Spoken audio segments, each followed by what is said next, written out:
우리는 결혼한 지 딱 5년이 되었다. 남들이 말하는 권태기 따위는 우리 부부에게는 남의 나라 이야기라고 생각했다. 적어도 오늘 밤 그 일이 일어나기 전까지는 말이다. 김민주는 평범한 대기업 사무직 대리다. 성실함을 무기로 삼아 주어진 업무를 묵묵히 처리하는 게 내 삶의 낙이라면 낙이다. 그리고 내 아내 서윤지는 모두가 부러워하는 우리 회사의 마케팅 팀장이다. 화려한 커리어 우먼이자 집에서는 한없이 따뜻하고 현명한 아내. 그녀는 늘 바쁜 일상 속에서도 나를 위한 아침 식사를 챙기고 퇴근 후에는 지친 나를 위해 따뜻한 차 한 잔을 건네줄 줄 아는 완벽한 사람이었다. 우리 집은 언제나 정돈되어 있었고 공기 중에는 은은한 디퓨저 향기가 맴돌았다. 나는 우리가 쌓아온 이 평온한 일상이 영원할 것이라 믿어 의심치 않았다. 여보, 오늘도 많이 늦네. 저녁은 챙겨 먹었어? 나는 식탁 의자에 앉아 퇴근 후 돌아올 아내를 기다리며 습관처럼 메시지를 보냈다. 5년이라는 시간 동안 우리의 대화는 늘 다정했다. 윤지는 항상 오늘도 고생했어. 조금만 기다려라며 하트 이모티콘을 덧붙이곤 했다. 그녀가 팀장이라는 높은 자리에 올라가면서 야근이 잦아졌지만 나는 그것이 우리 가정의 경제적 안정을 위한 필수적인 과정이라고 생각했다. 그녀는 늘 우리 미래를 위해서야라고 말했고 나는 그 말에 깊이 공감하며 묵묵히 그녀의 뒷바라지를 자처했다. 남편으로서 한 가정을 꾸려가는 가장으로서 당연한 일이라고 생각했으니까. 창밖으로 빗방울이 하나둘 떨어지기 시작했다. 거실 시계는 밤 11시를 가리키고 있었다. 고요한 정적 속에서 냉장고가 돌아가는 소리만이 유독 크게 들렸다.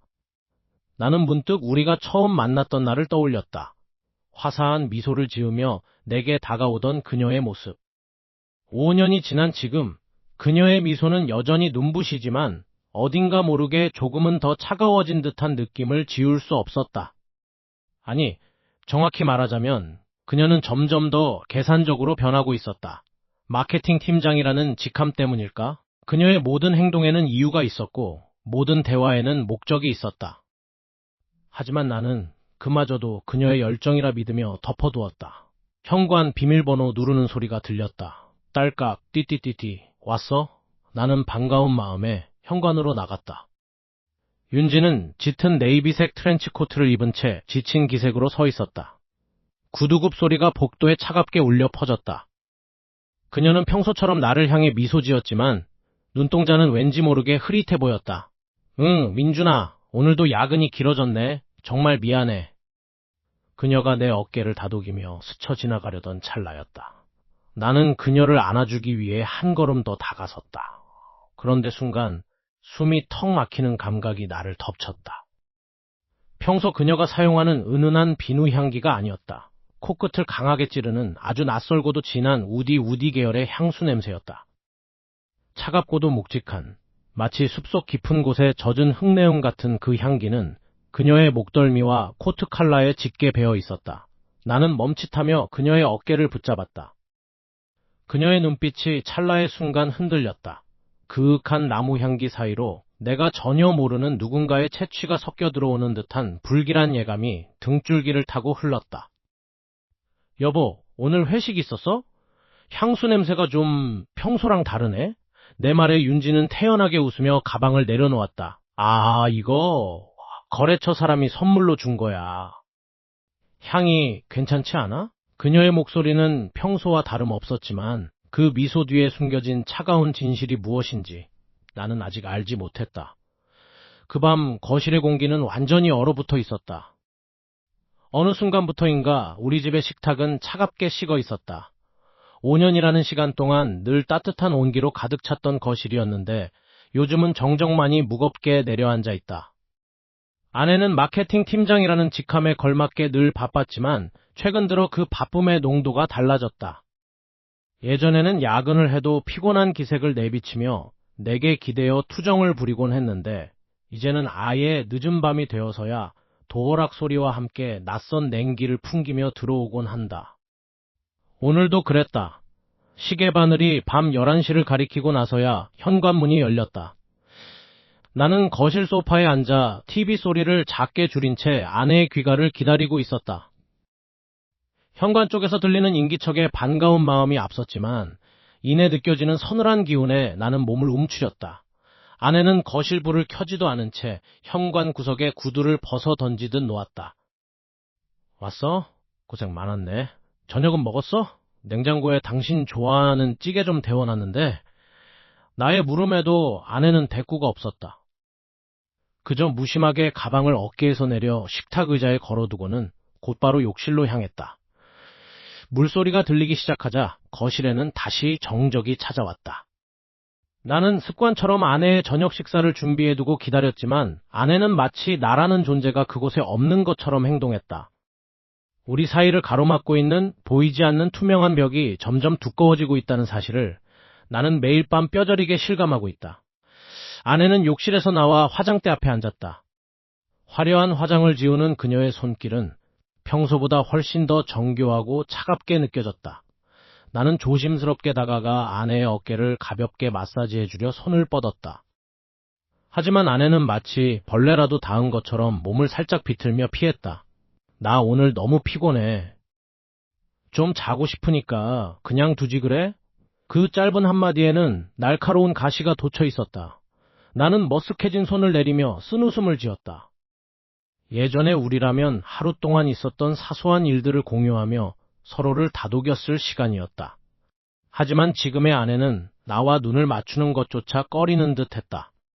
나는 그녀가 혹시라도 회사 일로 크게 스트레스를 받는 것일까 싶어 내심 걱정이 앞섰다. 가정을 지키고 싶다는 내 간절한 마음이 오히려 아내에게는 부담이 되고 있는 것일까? 나는 아무 말 없이 침실로 향했다.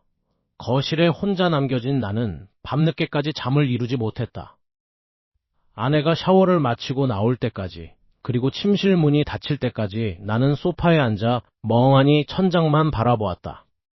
5년 동안 쌓아온 신뢰가 이렇게 한순간에 모래성처럼 무너져 내리고 있는 것은 아닐까 하는 불안감이 가슴을 짓눌렀다. 나는 신중한 성격 탓에 섣불리 의심하거나 추궁하는 것을 피했다. 그저 때가 되면 다시 예전의 우리로 돌아올 것이라 믿고 싶었다. 그것이 내가 가장으로서 가정을 지키는 방식이라 생각했기 때문이다.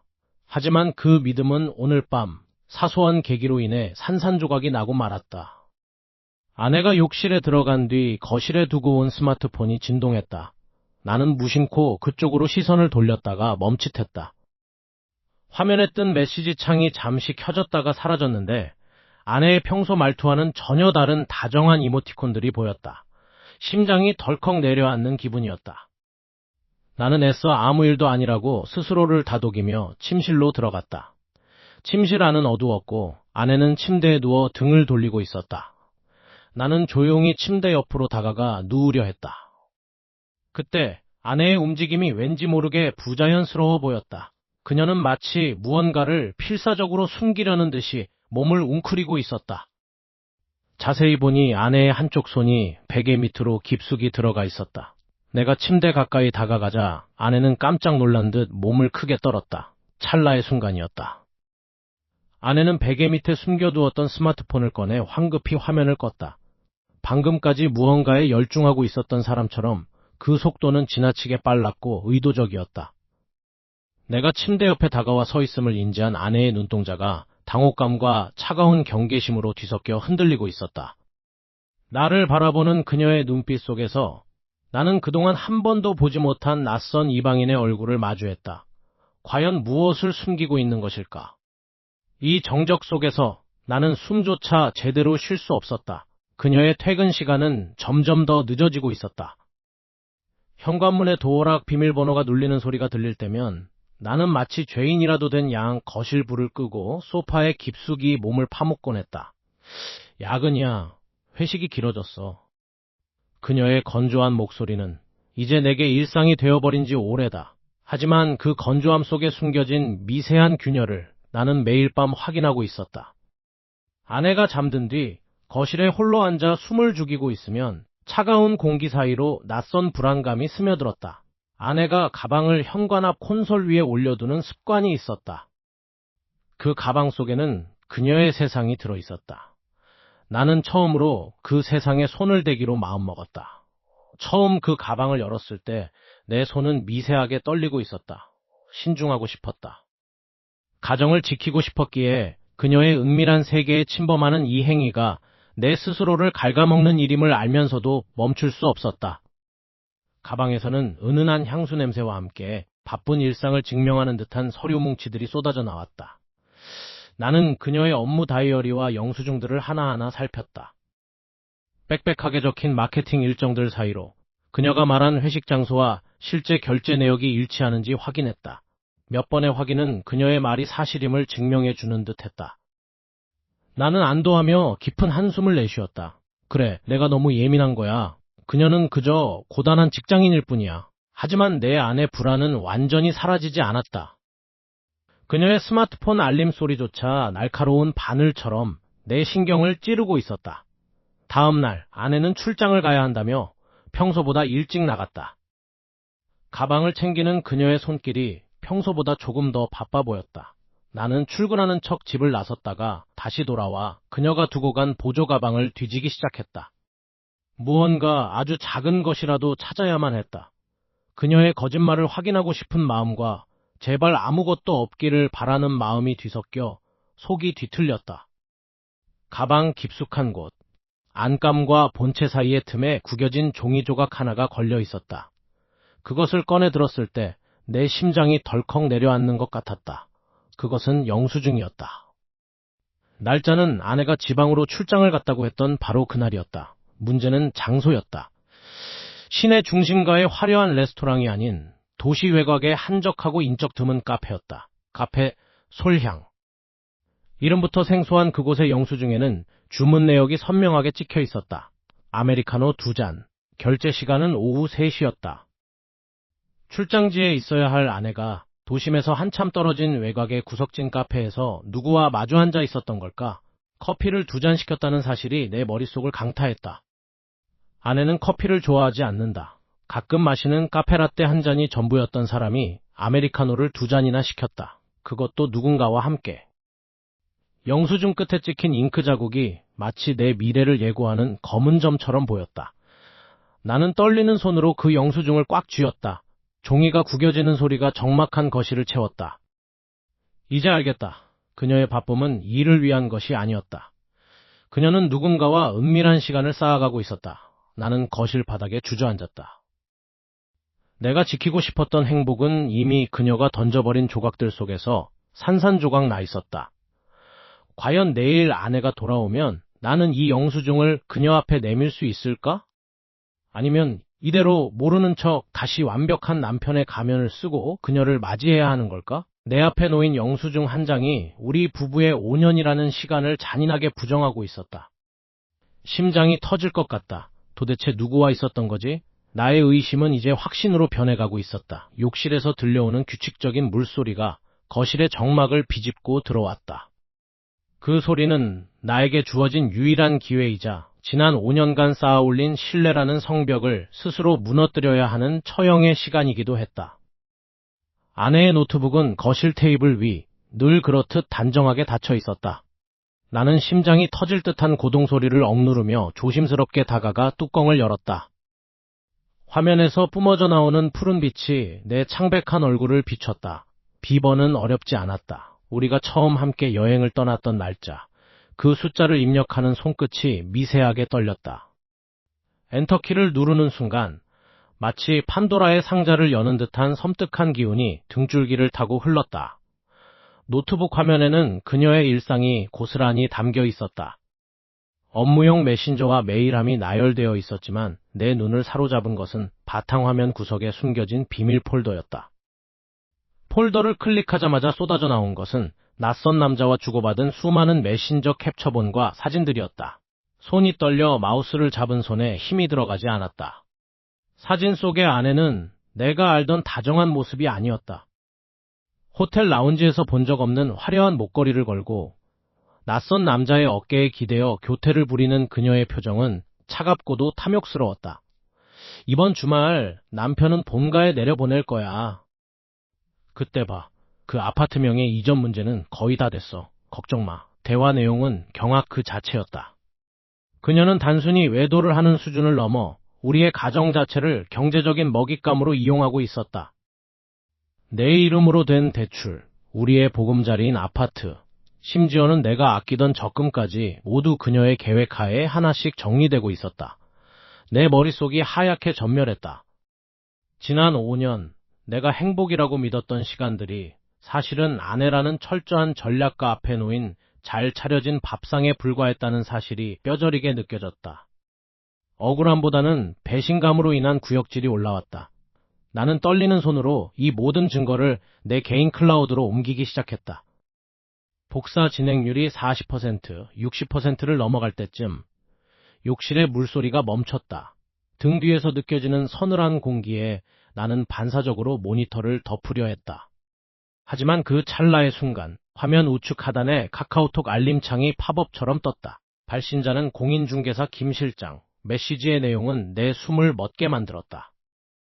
고객님, 아파트 매매 관련 서류 준비되었습니다. 오늘 중으로 남편분 서명 받으셔서 회신 부탁드립니다. 이번 건만 처리되면 바로 계약금 입금 처리하겠습니다. 그녀는 이미 나 몰래 집을 팔아치우기 위한 마지막 단계까지 와 있었다. 내 명의로 된 집을 내 동의 없이 혹은 나를 속여서 처분하려는 그 대담함에 소름이 끼쳤다. 욕실 문 손잡이가 돌아가는 소리가 들려왔다. 나는 굳어버린 몸을 억지로 돌려 세우며 이 지옥 같은 상황에서 어떻게 살아남아야 할지 처절하게 고민했다. 이제 연극은 끝났다. 그녀가 문을 열고 나오면 나는 어떤 표정을 지어야 할까? 현관문이 열리는 소리가 들렸을 때 나는 거실의 어둠 속에 홀로 앉아 있었다. 심장이 쿵쾅거리는 소리가 귓가에 울릴 정도로 긴장됐다. 아내가 들어왔다. 은은한 향수 냄새와 함께 섞여 들어오는 차가운 밤 공기. 그녀는 거실에 불도 켜지 않은 채 나를 발견하고는 아주 잠깐 멈칫했다. 하지만 이내 아무 일 없다는 듯 익숙하게 가방을 내려놓으며 나를 바라보았다. 당신 왜 불도 안 켜고 이러고 있어? 사람 놀라게. 그녀의 목소리는 평소처럼 차분했다. 나는 천천히 자리에서 일어났다. 손에는 아까 챙겨둔 낡은 영수증과 노트북에서 본 메신저 내용이 담긴 종이들을 꽉 쥐고 있었다. 손바닥에 식은땀이 배어 나왔다. 나는 최대한 평정심을 유지하려 노력하며 식탁 위로 영수증을 밀어놓았다. 우리 대화 좀 해, 지수야. 지수는 내 목소리에 섞인 묘한 떨림을 감지했는지 가방을 정리하던 손을 멈추고 식탁으로 천천히 다가왔다. 그녀의 눈빛은 마치 업무 보고를 받는 상사처럼 냉철하고도 건조했다. 영수증을 훑어보는 그녀의 얼굴에 작은 미동조차 없었다. 이게 다 뭐야? 퇴근하고 피곤한데. 갑자기 이게 무슨 영수증이야? 이거 지난달 당신 스케줄이랑 안 맞아. 매주 수요일마다 늦는다고 했잖아. 야근이라고. 그런데 이 레스토랑 영수증, 그리고 당신이 메신저에서 나눈 대화들 전부 다 야근이라고 하기엔 너무 정교하더군. 당신 옆에 있는 그 남자는 누구야? 왜 당신의 일상에 내가 모르는 사람이 이렇게 깊숙이 들어와 있는 거지? 지수는 영수증을 한번 훑어보더니 코웃음을 쳤다. 그 웃음은 비웃음이라기보다 어처구니 없다는 듯한 가벼운 경멸에 가까웠다. 그녀는 주머니에 손을 넣고 내게 한 걸음 더 다가왔다. 그녀의 눈동자가 흔들림 없이 나를 꿰뚫어 보는 듯했다. 진짜 이럴 거야? 고작 이런 걸로 날 의심하는 거야? 정말 실망스럽네. 그녀의 목소리는 너무나 당당해서 오히려 내가 잘못 생각한 건가 싶은 착각이 들 정도였다. 그녀는 내 앞에 서서 천천히 마치 내 무지를 타이르듯 말을 이어갔다. 내가 마케팅 팀장으로 어떻게 버티고 있는지 당신도 알잖아. 광고주들 접대하고 관계 유지하는 게 내 일이야. 늦은 시간까지 외부 미팅하고 비싼 곳에서 밥 먹는 게 당연한 업계라고. 당신은 그저 편하게 사무실 책상에 앉아 일하는 사람이니까 이런 복잡한 비즈니스 세계를 이해할 리가 없겠지. 비즈니스 미팅이라고? 그럼 그 메신저 내용은 어떻게 설명할 건데? 보고 싶다는 말이 비즈니스야? 언제쯤 다시 볼 수 있냐는 질문이 접대야? 내 목소리가 높아졌다. 참아왔던 감정이 터져나오려 했다. 하지만 지수는 눈 하나 깜짝하지 않았다. 오히려 그녀는 한숨을 내쉬며 나를 불쌍하다는 듯 쳐다보았다. 그 시선이 너무나 모욕적이었다. 내가 당신한테 너무 소홀했나 보네. 당신이 이렇게까지 자격지심에 빠져서 망상까지 할 줄은 몰랐어. 야근하는 아내를 의심하고 심지어 내 개인적인 메신저까지 뒤져? 당신 지금 범죄를 저지르고 있는 거야. 알아? 그건 나에 대한 명예훼손이자 신뢰를 깨트리는 아주 저급한 행동이라고. 그녀의 말은 논리적이었고 차가웠으며 단호했다. 나는 그녀의 기세에 눌려 잠시 할 말을 잃었다. 그녀는 내가 준비한 모든 증거를 단지 나의 불안에서 비롯된 망상으로 치부해버렸다. 그녀의 화법은 언제나 그랬듯 나를 죄인으로 만들었다. 내가 따져 물었던 모든 질문이 마치 내가 얼마나 속 좁은 남편인지 증명하는 도구처럼 사용되었다. 지수야, 제발 사실대로 말해줘. 우리 결혼 생활이 이렇게 망가지는 거 원하지 않아. 나한테 솔직해지면 용서할 수 있어. 나는 애원하듯 말했다. 그러나 그녀는 내 말을 끊고 차갑게 돌아섰다. 그녀의 등 뒤로 느껴지는 서늘한 기운이 거실을 가득 채웠다. 그녀는 냉장고에서 찬물을 한 잔 따라 마신 뒤 텅 빈 눈으로 나를 응시하며 말했다. 용서? 누가 누구를 용서한다는 거야? 당신이 지금 무슨 짓을 했는지 똑바로 알아. 나를 감시하고 사생활을 침해한 건 당신이야. 이 결혼 생활을 계속 이어가고 싶다면 두 번 다시 내 사생활에 간섭하지 마. 내 업무와 내 인간관계, 그 무엇도 당신이 참견할 영역이 아니야. 한 번만 더 선을 넘으면 그땐 우리 관계를 다시 생각해야 할 거야. 아내의 차가운 눈빛과 당당한 거짓말이 뇌리에 박혀 좀처럼 떠나지 않았다. 나는 아내가 씻으러 들어간 화장실 문이 닫히는 소리를 듣자마자 다시 한번 컴퓨터 앞에 앉았다. 그녀가 애써 감추려 했던 부동산 컨설턴트라는 인물, 그가 보낸 메일함의 깊은 곳을 파헤치기 시작했다. 분명 무언가 있다. 단순한 업무 실수가 아니었다. 심장이 미친 듯이 뛰었다. 화면 속의 메일들은 마치 시한폭탄처럼 보였다. 나는 그가 보낸 첨부 파일들을 하나씩 클릭했다. 처음엔 익숙한 매매 계약서 양식인 줄 알았다. 하지만 읽어 내려갈수록 등줄기에 식은땀이 흘렀다. 이건 부동산 중개 계약이 아니었다. 명의 이전, 인감 날인, 그리고 위임장까지. 모든 서류가 내가 전혀 알지 못하는 사이에 완벽하게 준비되어 있었다.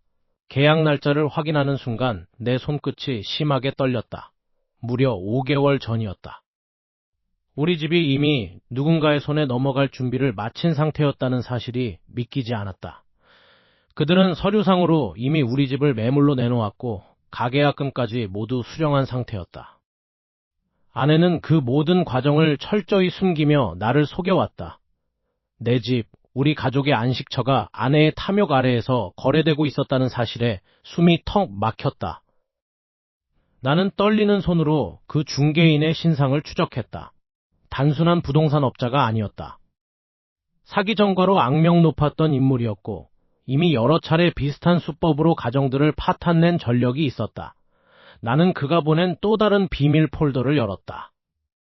그곳에는 아내와 그가 나눈 메신저 대화들이 고스란히 담겨 있었다. 남편은 눈치가 없어서 괜찮아. 그 바보 같은 사람이 의심만 안 하면 바로 처리 가능해. 라는 문장들이 내 눈을 찔렀다. 나는 바보였다. 아내를 사랑이라는 이름으로 맹목적으로 믿었던 그 시간들이 내 발등을 찍는 도끼가 되어 돌아왔다. 하지만 충격은 거기서 끝이 아니었다. 폴더 가장 깊숙한 곳에 상속 관련 법적 검토라는 제목의 PDF 파일이 보였다. 나는 마른 침을 삼키며 파일을 열었다. 그 안에는 우리 집뿐만 아니라 돌아가신 아버지께서 내게 남겨주신 고향의 선산과 증권 계좌, 그리고 우리 집안의 모든 재산 목록이 상세하게 나열되어 있었다. 아내는 단순히 우리 집을 팔아치우는 것이 목표가 아니었다. 그녀는 우리가 결혼한 직후부터, 아니 어쩌면 더 오래전부터 나의 배경과 유산을 조사하고 있었다.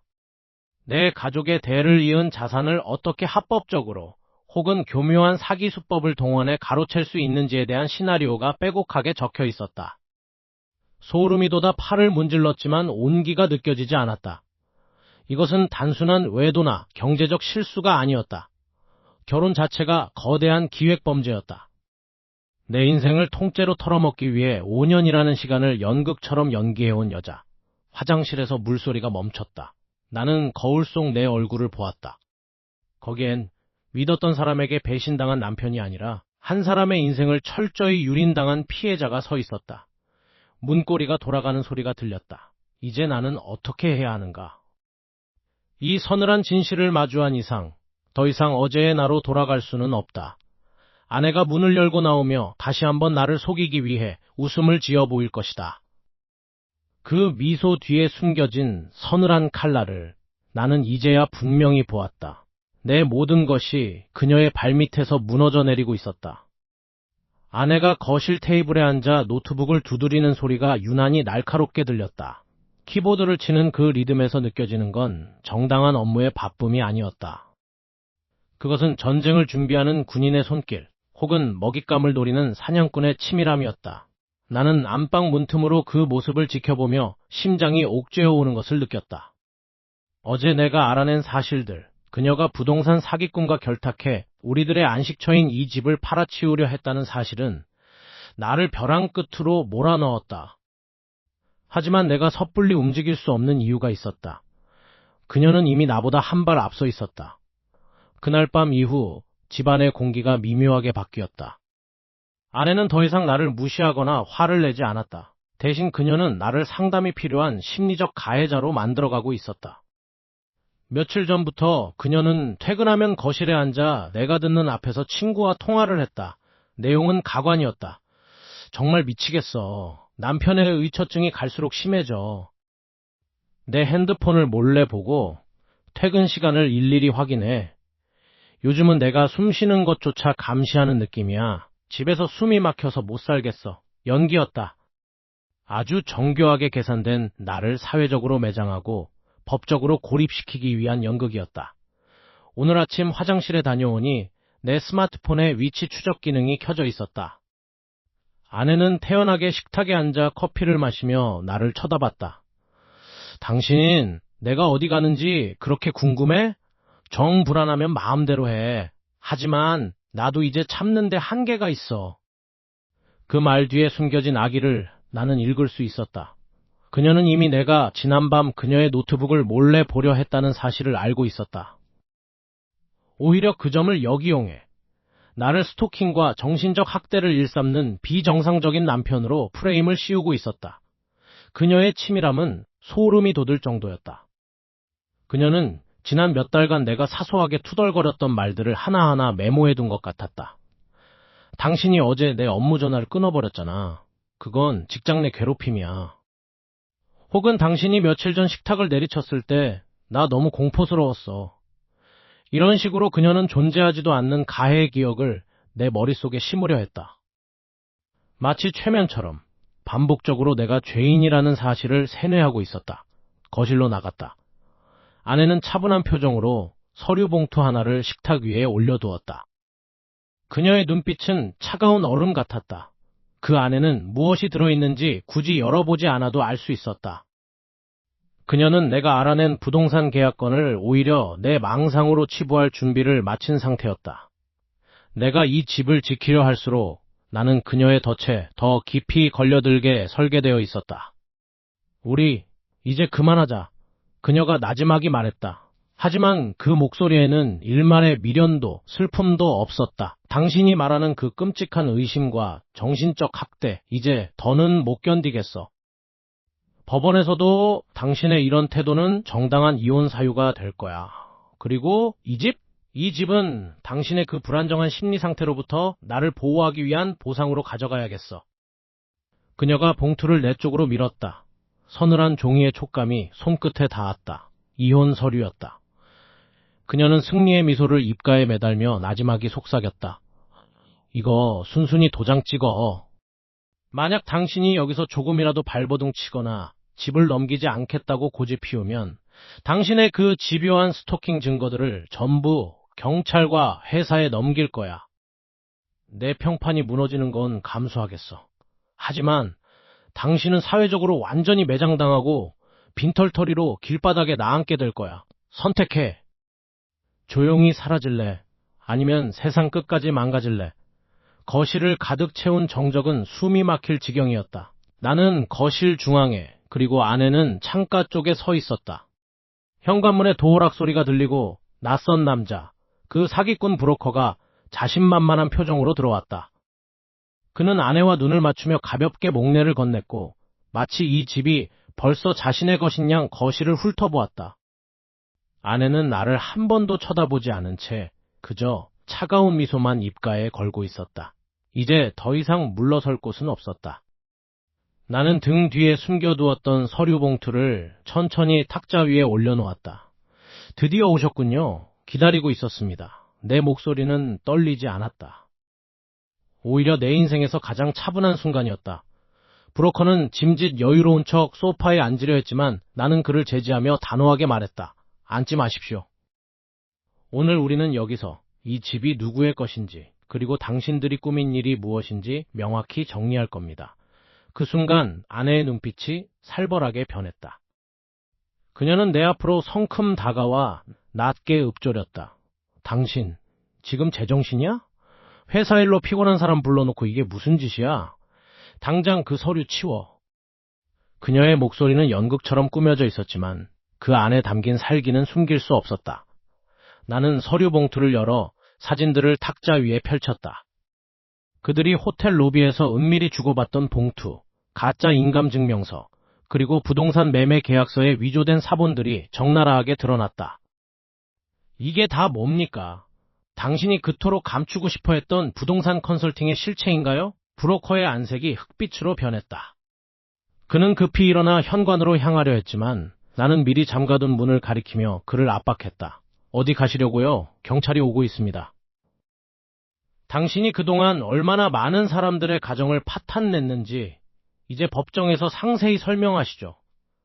아내는 이제 가식조차 벗어던졌다. 그녀는 헛웃음을 터뜨리며 내 멱살을 잡고 싶다는 듯 나를 노려보았다. 냉철하던 마케팅 팀장의 가면 뒤에 숨겨져 있던 탐욕스럽고 비정한 괴물이 내 눈앞에 있었다. 그래, 다 맞다. 내가 팔려고 했다. 왜? 너 같은 무능한 인간이랑 평생 좁아터진 이 집에서 썩어갈 것 같아? 5년이라는 세월이 아까워 죽겠어. 그녀의 입에서 나오는 말들은 칼날이 되어 내 가슴을 난도질했다. 하지만 나는 무너지지 않았다. 나는 증거를 하나하나 짚어가며 그녀를 몰아붙였다. 당신이 나를 정신적으로 학대했다는 증거들, 그리고 이 사기꾼과 공모해서 서류를 위조한 정황들, 전부 경찰서로 넘어갈 거야. 내가 결정타를 날리자. 아내는 갑자기 광기 어린 웃음을 터뜨렸다.